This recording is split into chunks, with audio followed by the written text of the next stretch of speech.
After auditing the finances of hundreds of people, what do you find to be the common thing keeping most people broke? A lot of people don't understand how interest actually works on their credit cards. And even when they do kind of understand it, since a lot of people, they always say, oh, but I didn't look at it. I don't want to look at it because it's too scary. It's easier to just, let it be and not think about it. They don't know. I call their interest rate out and I'm like, this is 30%. They're like, I thought this was 12%. Do they even know the difference at that point? At that point, they do understand. Most of them at least understand that difference. Once they at least understand interest, every once in a while I have to explain interest, and that's okay. But that's definitely the common thread I see throughout is a lot of people want to bury their head in the sand because it just gets so scary. So they just bury, but then it gets worse. And then it ends in this situation where there's been a few guests this year where I don't see anything but bankruptcy being the only option.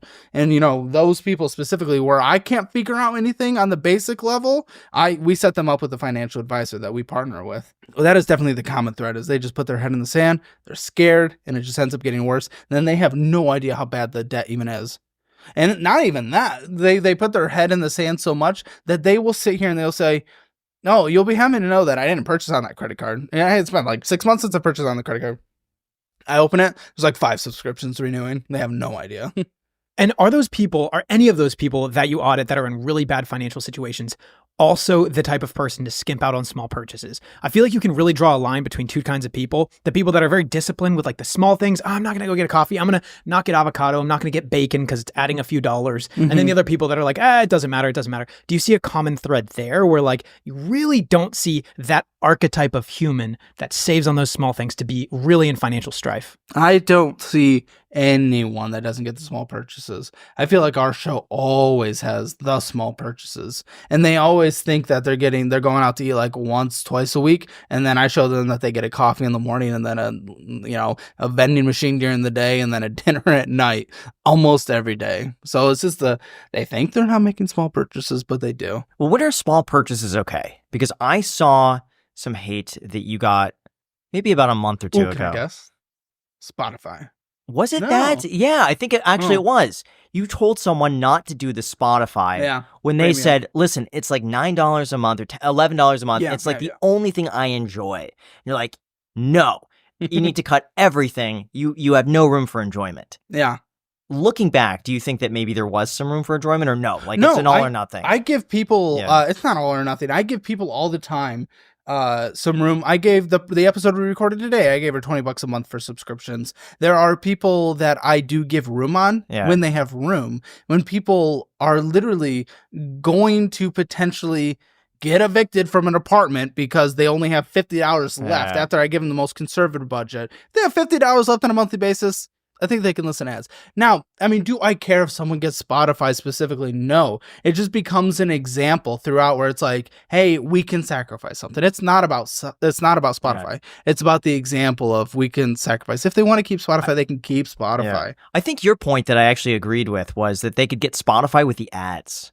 Yeah. Just listen to the ads. Or just YouTube. YouTube has everything that Spotify already has. I do YouTube. Apparently the ads are a lot worse on Spotify. The features on premium, apparently you can't even like skip a lot of songs anymore. Apparently free Spotify is pretty shitty. But again, it's never been about Spotify. The reason why we kind of made Spotify kind of like almost a meme to always call out is because people were good with me telling them to cut back, and the moment they heard Spotify, they would always perk up and almost be offended that I would suggest it seems like the simplest of thing that people should be able to afford. Oh, it's just listening to music. It's not even like television. It's just audible. It's auditory. Yeah. So I feel like really coming after that's like attacking what people like think as like a basic human necessity. But it's also cheap. When you think of over the course of a month, if you're not getting much enjoyment anywhere else in life but Spotify. But it's more expensive if you're paying interest on that because you're not paying it off and you're putting it on a credit card. Even paying 50% interest on $12 a month, like isn't that bad in the big picture?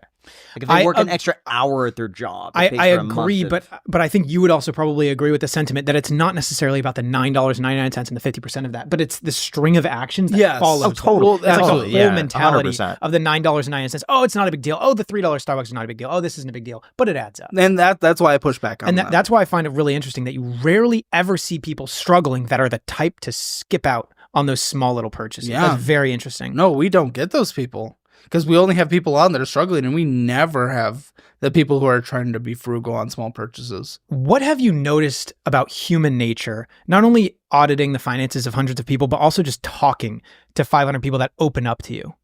Yeah, definitely some sense of entitlement. And I hate saying that word because a lot of it gets politically charged. You know, when you hear the word entitlement in our culture, it's, politically charged. But a lot of people think that they had a hard day at work and are entitled to pick up the meal. And sure, they can do it. And what I always try to tell people when they're not willing to change on the show, I'm just like, okay, go do it.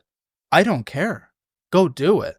But I'm having the conversation of, oh, here's what you should do to actually get your finances in order. But a lot of people, they had a tired day at work. Oh, maybe make it even more complicated with a little extra school, make it even more complicated by having some kids.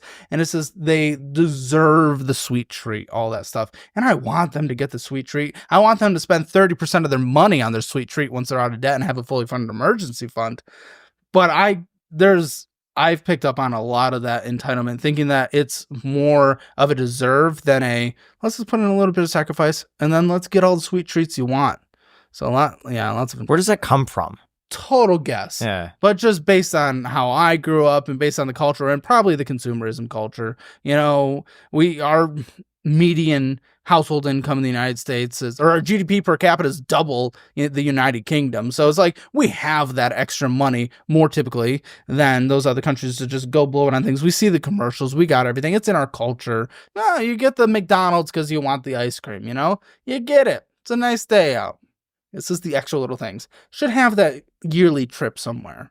Life insurance is one of those things that makes sense for a lot of people out there, but most people just put it off because it feels complicated, expensive, or time-consuming, but it doesn't have to be thanks to our sponsor, Fabric. Fabric by Gerber Life is term life insurance that you can get done today. It's made for busy parents like you. It's all online. It's on your schedule right from your couch. You could be covered in under 10 minutes with no health exam required. If you have kids, and especially if you're young and healthy, the time to lock in a low rate is now. And even if you have life insurance through your employer, it may not offer you enough protection for your family, and it usually does not follow you if you leave your job. Fabric offers flexible, high-quality policies that fit your family and your budget, including options like $1 million in coverage for less than $1 a day. Fabric is partnered with Gerber Life, trusted by millions of families for over 50 years. There's no risk, and they even have a 30-day money-back guarantee, so you can cancel at any time. Fabric also has free digital wills, tools to invest in your kid's future, and more, all right from your phone. Join the thousands of parents who trust Fabric to protect their family. Apply today in just minutes at meetfabric.com/ICHclips. Again, that's meetfabric.com/ICHclips. MEET fabric.com/ICHclips. The link is also down below in the description. Enjoy. I feel really bad saying this. I genuinely do, but it's just my honest thoughts. So obviously, when we have a guest on the show, we research them a lot. So I was watching a ton of your videos. I'd seen a lot in the past, but I'm just like, I would say rewatching a lot of stuff. And I noticed I kept getting very, honestly, kind of upset, like a little bit angry, because a lot of the guests, like it would be rare for me to feel sympathy for them. And I know this sounds awful to say because these are people in bad situations. They're struggling financially. They're not coming from a good spot. But it seems like, similar to what you said, it's like, oh, because this, because this. And I'm thinking like, is there no sense of personal responsibility for How people? far did you make it in the episodes? I'm curious. I mean, your episodes are long now, like an hour and a half. So I probably watched 6 episodes all the way through. Did you see towards the end though? I feel this doesn't happen for all of them, but a lot of them that I see these days, they really start with that because again, they've never been pushed back on. Also, they've never been on camera. They're literally random people off. They're in the audience typically. I do notice a small resolve at the end after being berated. For like an hour on their finances. Well, it's because again, they've never had it. They also just. We do story times and stuff and, to get more context on their life. But once you start getting halfway through the document pile, it really starts to set on them how bad it is, worse than they thought it was. And you can see it after the show. And then we film the post show and that's an extra 20 minutes. And you can just see, they're just like, oh, I can't believe how bad that was. I had no idea. So would you find yourself being sympathetic towards the guests that you have sometimes on your show, or what's the general, how do you feel about it? Yeah, well, definitely more sympathy towards the uncontrollables that we talked about earlier. The uncontrollables, absolutely. Definitely sympathy towards them. And then, usually we give them an extra helping hand. But sympathy of I can't get Chick-fil-A after work. A little less. Usually when people have kids and they have to cut back on special things for the kids just temporarily, that's definitely where I feel, more of a heart on that. But when it's just a single person just trying to really grind it out for like a year, that's hard for me to. Actually, I have less sympathy when we get to the end, we make a budget and they have thousands left over. I'm like, this is just there's no reason to be in this kind of debt. You could literally fix this in a few months. And we recorded like 4 of those in a row a few weeks ago. And I was just like, I had no sympathy at the end. It's like, dude, just fucking do this. This is the dumbest thing in the world that you're not doing. How long does it take to break through to people? And what do you have to do to get to that point? I start to see it at about 45 minutes into the episode. Is there anything you're doing in particular, or it's just like you gotta like keep like chipping away, and then 45 minutes and they break down? That seems to be the philosophy. You find the things to relate to them. I learn more things about their family, more things about their personal life, and you can start relating things to it and the consequences of their actions and who they might be affecting. If I learn they have a kid, I demonstrate that older kid's going to feel morally obligated to take care of them at some point if they don't actually get their shit together now, because I don't think any of us would let our parents literally become homeless, if they don't have retirement. But we didn't choose to come to the world either, so it's like, why put that on your kids? So I find something to relate it to, and then chipping away, and usually about 45 minutes in, we're most of the way through the documents, and that's where the numbers really start to stack.